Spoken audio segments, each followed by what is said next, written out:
Hi, I'm Ronnie West, And I'm Jeremy, or Dr. J. and this is Good Parents, Good Children. Just because you're not a bad parent doesn't mean you're not bad at parenting. The standard argument for I'm not having children as I want to focus more on my career, I want to travel, that could include, there's other things I'm pursuing in life, or but perhaps I'm not financed for it. Do you think there's like unacknowledged additional reason or reasons that people wouldn't want to have children? Okay, so I'm going to take a hard stance in favor of parenthood, right? Okay. Which you might suspect. Now, I want to be humble in that I could definitely be wrong about some of this, but I still want to have a really hard stance in favor of parenthood with the chance of my being wrong on some details, or I need to temper, my stance over time. Okay, so just to get that out of the way, I think parenthood is incredibly valuable and useful, and that too many people in our society are setting it aside. They wait to have kids longer than necessary, and that's not necessary. I don't think that that's good for them. Often, I don't think that's good for our society. I think we'd be better off if our average age of having children was younger, if people were getting, maybe getting married a little bit younger and being open to having more kids. So that would be kind of my stance on that. And so the question of, with that in mind, the question of what other reason might a person have to not have kids, I think that, and this is I'm trying to think of a way to say this that doesn't sound too harsh, but maybe immaturity a little bit. Maybe that's the word. I think that some of the factors that play in are things like fear that they won't be good enough at it, that there will be problems, the kids will have health problems, that they won't be able to deal with any behavioral problems, that the kids won't turn out the way that they think that they should, they'll be bad parents. So there's a little bit of not having enough faith maybe, or hope in themselves that they can get these things done could be a factor. So there's some fear is in there. But then also maybe wanting to avoid some of the sacrifice. We have to realize most things in life, even if you're being selfish, right? If you're being selfish and all you're thinking about is yourself, but you value your future self as much as you value your current self. So a certain kind of selfishness, right? That's a selfishness where you're interested in you now, you're interested in you later. Okay. If you're that kind of selfish, then you're going to look over the course of your whole life and see, how valuable things will be. Yeah. Well, if that's the case, then sacrifice is super useful. You save now and you gain a benefit later. You sacrifice now. You decide to say no to yourself now because of how much better things will be for yourself later. Right. And that is a magical exchange. Like, that's super duper useful to do that. And you almost can't overstate how valuable that perspective is, even if you're only interested in yourself, assuming you're interested in your future self. Now, normally, I think a lot of people, when they're selfish, they steal from their future selves. Like, that's almost like part of the definition of true selfishness. Yeah. Is they don't just sacrifice things for the people around them in the moment. They're hurting those people in the future, and they're hurting themselves in the future because of their unwillingness to sacrifice. And that's part of what selfishness is. So I think with the parenthood question, that part of it is overemphasizing the cost of pregnancy, having an infant, young children, and the things associated with that, without enough consideration of what's it going to be like when they're older? What's it going to be like when I'm 45, 55, 65? What will I want when I'm 45, 55, 65? Yeah. This point is actually really, to give credit where credit is due, this point's really well articulated in the book, Selfish Reasons to Have More Children. The name of the author is, I think it's behind me, but I'm not going to look over there right now. A really interesting economist talks about that. I don't agree with everything in the book, but there's some interesting stuff. And he makes this point really well about looking at what your future self is going to want. And in general, the further out you look, the more kids you will have wanted to have, right? Like, At right now, you may only want one or two, but at 45, you'll wish you had two or three, or maybe even four. And at 65, you'd have been happy if you'd had seven, because then you've got more kids coming to visit, more grandkids. Like it's all benefit.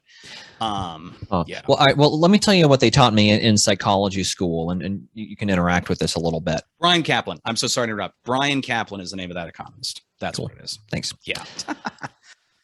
So there's this whole science of happiness, by the way, for anybody who doesn't know.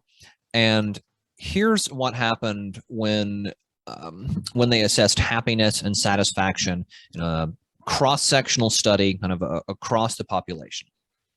And it's who is the happiest? All right, who is the happiest is grandparents, and and second is who is the happiest is always single. Now, you can debate the study. I'm talking about one larger study. Grandparents, always single. Next is, and it's a pretty big drop actually. But next is married, no kids, and just below them at not the happiest is married, young kids. Okay. All right. So talk to me, Ronnie. Interact with that a little bit. Okay. My first reaction to that, and I've not heard that played out that way. I've heard things like that, Sure. but not that particular version of that. Although it fits with the things I've heard before, and it makes sense. Okay. Mostly.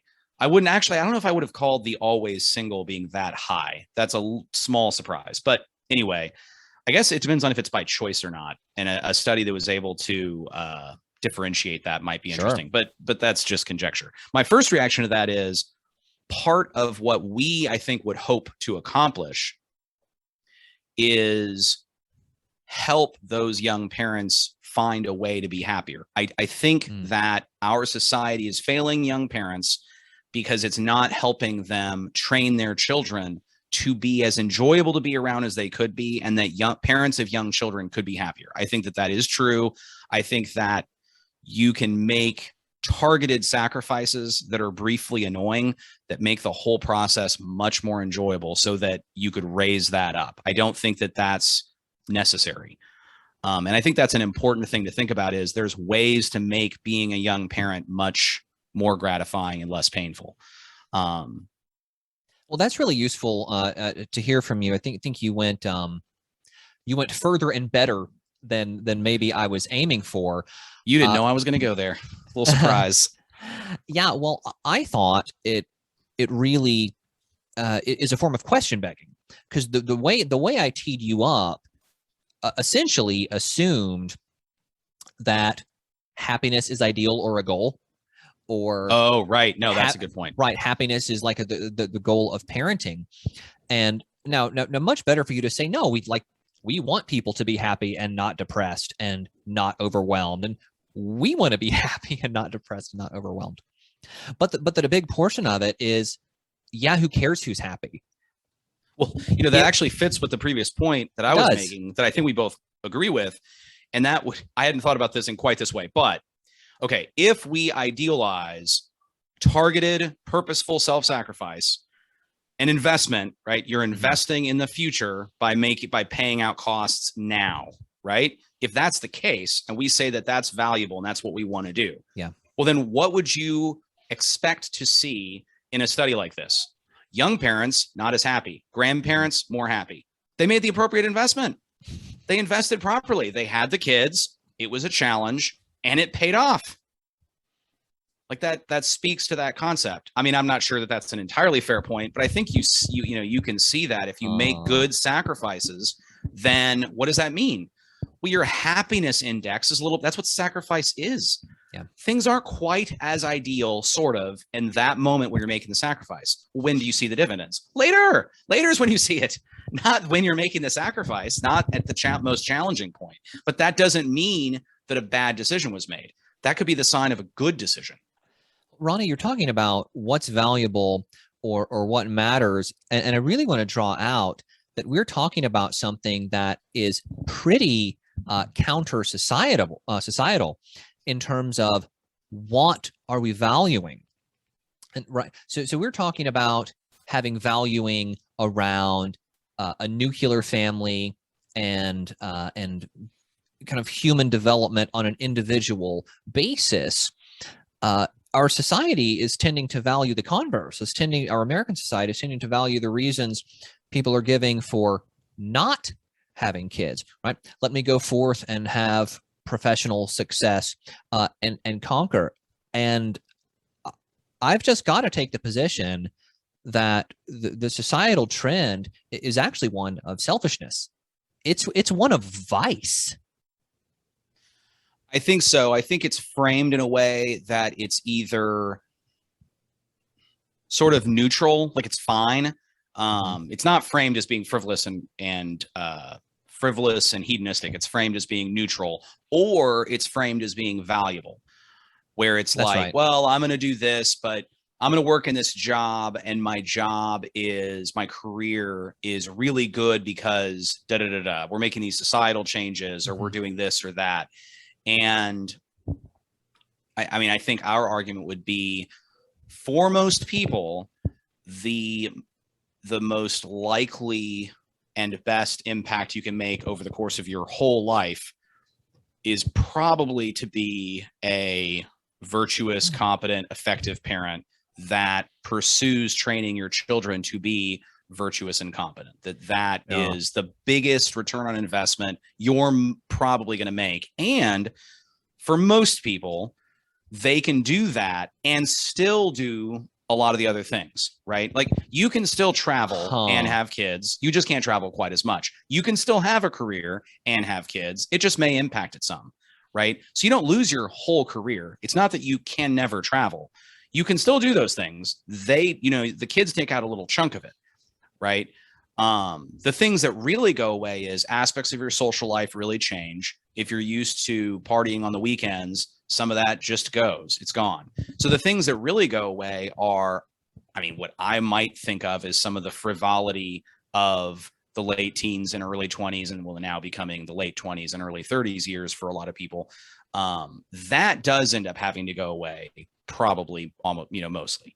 But, you can still have a job. You can still travel. A lot of the stuff they say, the overpopulation question, you can make it so that your kids aren't part of the problem. Like, yes, they came into existence. They increased the number. The number is not the issue. The issue is resources.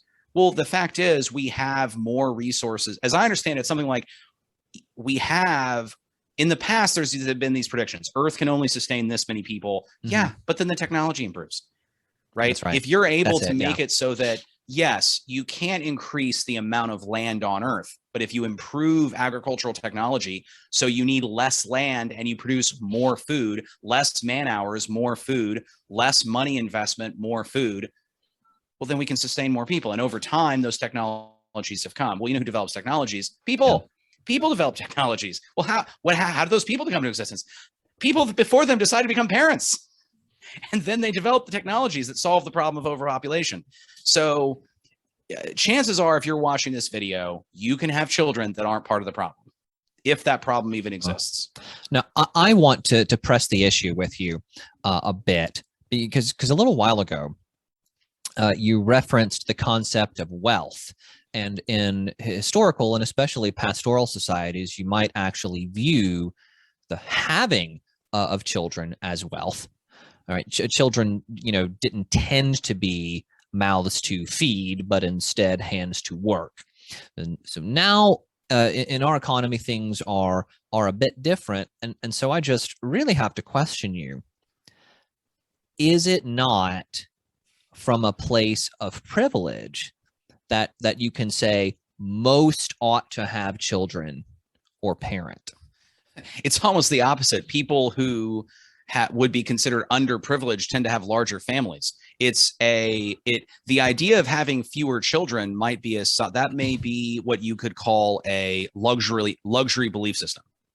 And I mean, you can see that this plays out because who's having less kids? Well, it's wealthier societies. So the idea that you can get away with having less kids might be a sign of privilege. And this is more anecdotal, but I've heard, there's been some changes in China. My mom used to get up really early in the morning, and she would online tutor Chinese children. So for them, it's after school hours, and for her, it's very early in the morning, 4, 5, 6 a.m. So she's, but the company she was working with was phasing out having Americans and Europeans teaching the English, and instead I think they're going to have Chinese nationals teaching the English, Cool. and limiting some of that stuff. And she got into a conversation with one of her students, and this is the anecdotal part, but this is her student's interpretation. She's like, oh, I'm losing some of my hours. I'm not sure if I'm gonna be able to keep working for this company. And the student says, well, would you like to hear why that might be? And this is like a junior high student, so not one of her younger kids. Yeah. And this kid says something along the lines of, well, Chinese parents are having very few children. So like something like this 1 point something number of kids. And China is concerned about this. And one of the reasons is the cultural norm is to invest so much money into each child that it's unsustainable to have a large family, right? If you have to have your child enrolled in private lessons in a foreign language, in private lessons for musical instruments, maybe in a private school, you're doing all these things to have your child get this advantage, right? Yeah. Which again, you're asking about privilege. That's a privileged mind. That's a privileged view, right? You're thinking about, I've got to invest all this wealth in my very few number of children, probably less than 2 on average. Well, then if that's the cultural norm, that you have to invest that much money in each child, it's unsustainable to have lots of kids, right? But then you have to say, well, I'm going to have more kids. And that means I can't have all my kids getting personal one-on-one violin lessons. I can't have all of them get personal one-on-one lessons in a foreign language. The investment in your children becomes different. The investment in your children kind of by necessity has to become group-wise. Group-wise. And also I think, you can teach them things. Or you can look into other methods of helping them out. But instead of producing a few children that you're hoping will be high earners, because that seems to be what they're trying to accomplish, right? They're trying to have few children, really invest in those kids, hoping that those children will land on a higher part of the socioeconomic situation, right? So they're going to be wealthier in money, but also wealthier in the hierarchy, right? Or maintaining their hierarchy. They're not going to become lower. They're not going to go from middle class to lower middle. They're going to go up, they're going to raise over time. So they're thinking they're going to invest in their children in that way. Well, the way that if you're going to have more children, you're going to have to invest differently.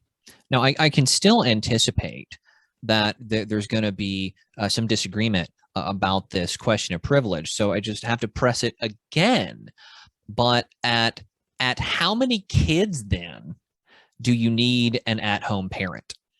At how many kids do you need to homeschool?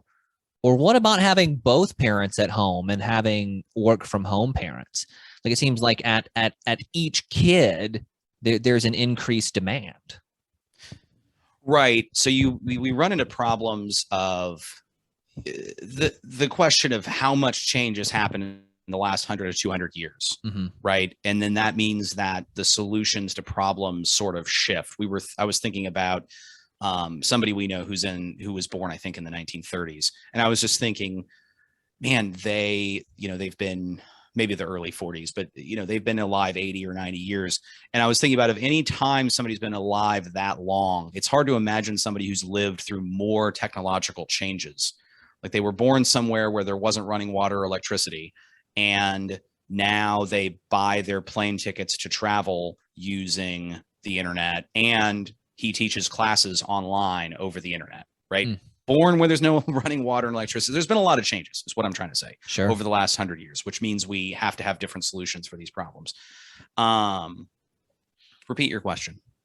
That was a good introduction to the answer, but now I'm forgetting where I was going. Sure. It's really the same question. Isn't it a privileged position to say, I can have how many parents have to stay home and all of that? Right. That's right. So, okay. So the second introduction to my answer is a question that somebody posed to me in college. It was like, how much time and money do you have to spend on charity? Right. So do you have to spend 100% of your money on charity to be a good person? Do you have to spend 100% of your time on self-sacrificial charitable activities to be a good person? And I remember I was like 18 or 19 when they asked me that, and it really struck me. And I was like, wow, okay, I hadn't thought about that question that way, but it automatically, the answer has to be, you have to make a judgment call. I mean, at some point, you just have to make a judgment call. There is no perfect answer to that question. How much money and effort and time should you put on charitable activity? Well, more than 0 and less than 100. It's somewhere in there. And you can try to like whittle it down to like some kind of answer, but it has to become personal. Well, the same thing comes to your kids. Okay, what do I do with my kids' education, right? Do I have to send them to private school? Do I have to homeschool them? Is public school okay? If public school is okay, do I have to move to make sure I'm in a good school district, right? Well, I think the answer to those questions comes down to the principles of parenting, right? Mhm. Which we've currently, and I don't think this is going to change a lot. We've thought about this a decent amount, but currently our thinking is the goal of parenting is to produce virtuous and competent young adults. Okay. Yeah. That's what you're attempting to achieve through parenthood. I think it's a very reasonable definition. So if that's the definition, you can get into specifics about what that looks like, what is virtue, what is competence, how do you pull it off? Well, that's going to inform the decisions you make about who stays home, how many people stay home, can you get away with nobody staying home? Does somebody have to work from home if both parents work? What kind of school do they go to? How many kids can you afford to have? You factor in yourself, your skill sets, how much money you can make if it's only one income. You set in there, well, what are my kids like? How much one-on-one attention does my child need? What are their temptations? What are they likely to run into? If you've got a kid who is has a lot of potential for success, pretty intelligent, but has the habit of hooking up with all the bad kids in class, well, then that kid may need to go to a private school. They may need to be homeschooled. They may need a mentor at the school. You've got to protect them from the negative moral influences because they're pursuing kids that are a bad influence. That's part of their personality. And I'm describing myself, by the way. That was what I was like.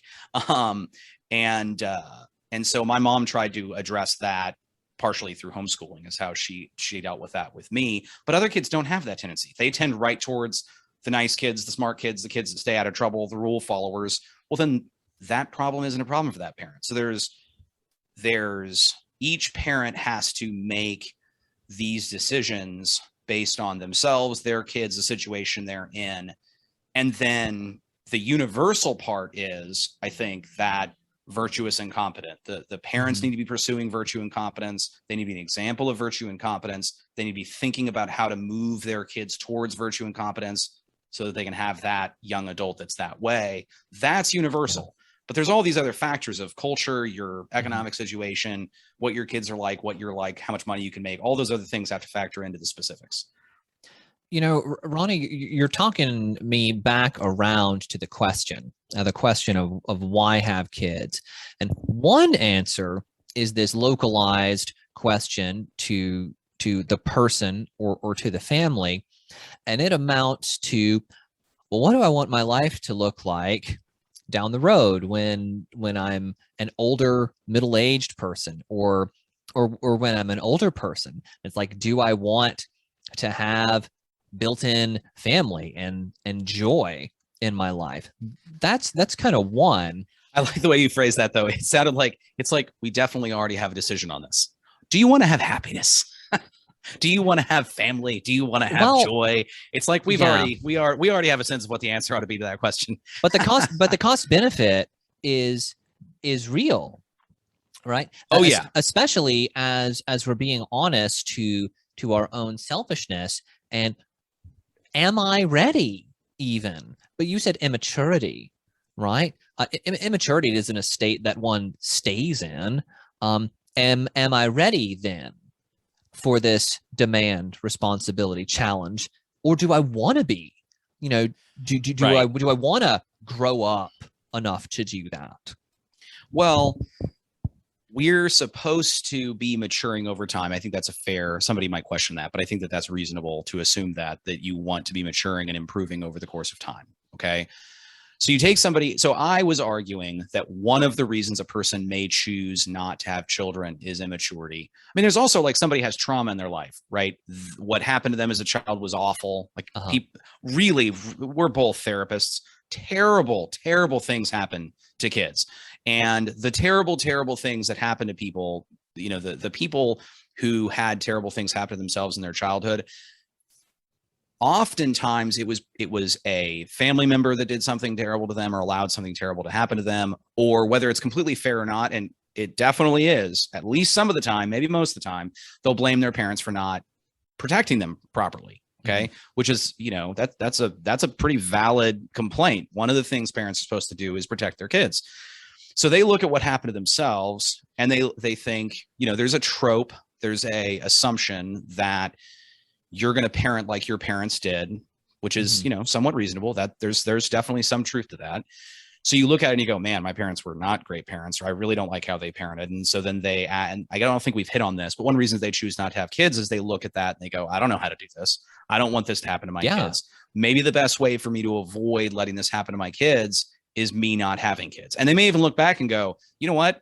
My grandparents treated my parents awfully. As far as I can tell, their parents treated them terribly. How far does this cycle go? Yeah. And that could be, neglect, physical abuse, introduction to drug and alcohol use, sexual abuse, all kinds of stuff. Not protecting them from people who abuse them, whatever.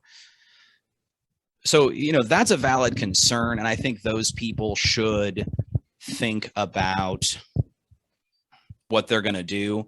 And with that situation, I would want to be gentle to them and their decision. They've got some hard decisions to make.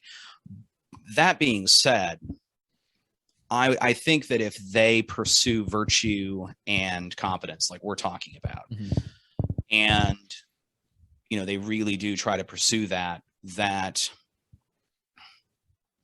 they don't have to be as worried about that necessarily as they are, that they can get more good things done as a parent than they realize. I recently read a story about someone, and it was like, it had her picture. So it was like her picture in like her late 20s or early 30s or something like that. It was like 2005. And she was like a crack addict who looked incredibly unhealthy. And like I said, she was in like her late 20s. And that was in like 2005. And then it was a picture of her 12 years later. And I think she was in her late 40s, or even maybe she was even 50. And it was 12 or 15 years later. And she looked younger than she did in the picture from 2005. Cool. And the story had to do with, like, she went to jail for a short stint, and then somebody mentored her and helped her get out of her situation. And now she's getting her law degree. And she's raising her kids and she's doing all this stuff. And it's like, that does happen. Like, she made a choice and she pursued it. I mean, I think part of what she's pursuing is virtue and competence, even if she wouldn't use those exact words to describe that. People can do that. And then people who've had really bad parents and really bad lives as children and, really horrible situations, it can be turned around. So even for them, they can, and imagine the stories her children can tell. They'll talk about their mom and they'll be like, she went through this and her parents were like this, and she was the first one in our family to pursue higher education and do all this stuff. And we're doing pretty well, and it's this huge shift. I mean, what's more meaningful? What could possibly be more meaningful than that? Not a lot, I don't think. Because there's this other answer, right? This sociological answer to why have kids or why be parents. It's that when you have something like that, when you have that positive impact of that mentor or that mom, that pays not back into us, it pays forward into society. Because when we become better people and we make those around us better, as in, like, no kidding, more morally gooder, you actually make the world a better place. That's the way to do it. Yeah. Well, you use the word mentor, and I think that for people who have had the chance to mentor somebody, even if it's briefly, and I don't want to overstate the case. Maybe this is me and my personality, because I'm an extrovert and there's various factors, but I don't know what positively influencing someone who is younger or more naive or needs you, positively influencing that person, mentoring them, even if it's brief. What is more satisfying and meaningful than that? It's so powerful. And we need mentors for people other than their parents. Like, you need parents. You also need mentors, especially once you're getting to preteens and teen years and young adulthood. You need other mentors that give you other perspectives and take you along the road of virtue and competence and help you out. So we need that. But if you just think about a person, even people who are young, like in their 20s or 30s, they don't have kids yet, but maybe they're thinking about it. If they've had the chance to help somebody younger than themselves, man, that's satisfying. Well, okay. Well, parenting is, in a sense, is taking that on full time. Every morning I wake up and I do some self-affirmations. They're both aspirational and sometimes they remind me that they've become true. And one of them is, when I develop others, I develop myself. Wow. And parenting provides you a chance to do that every day. Listen, that's about all I have to say about this. Ronnie, you want to bring us home? That's like the Forrest Gump, and that's all I have to say about that. Yeah, actually, something that you were saying, I don't know what it was, but something you said made this thought to come to me, and I think that this is useful too. Listen, if you choose to have kids, you have somebody to give your inheritance to. Okay. Now, even if you're talking about just money, right? If that's all that is, that's still useful, right? You work hard in life, you develop something, you pass that on to your children. Okay, that's just money. But when I'm talking about inherit, and that's still useful, I'm not going to downplay that. Like that in and of itself is a small reason to have kids, maybe. Okay, but what about all the other inheritance, right? You have somebody to pass your virtue down to if you've pursued virtue. You have somebody to pass your name literally down to if you have children, and if you have put in the effort in life and you've really pursued what is good and valuable and useful in your life, and then you pass that down onto your children. That's really, really amazing. And that is what you do when you have children. Now, the challenge for that is when you first have children, they're tiny little babies, and it's hard to see the forest for the trees. It's hard to see that far into the future. But as time goes by, that's what you're going to do. You get to take on a full-time job of mentorship, and you have somebody to give to give that inheritance to. But yeah, I think that's all I have. That was good. Cool. Well, with that, stay good out there. Make your kids better. Hi, I'm Jeremy, or Dr. J. And I'm Ronnie West. And this is Good Parents, Good Children. Parenting, abuse that is fun, legal, and morally justified.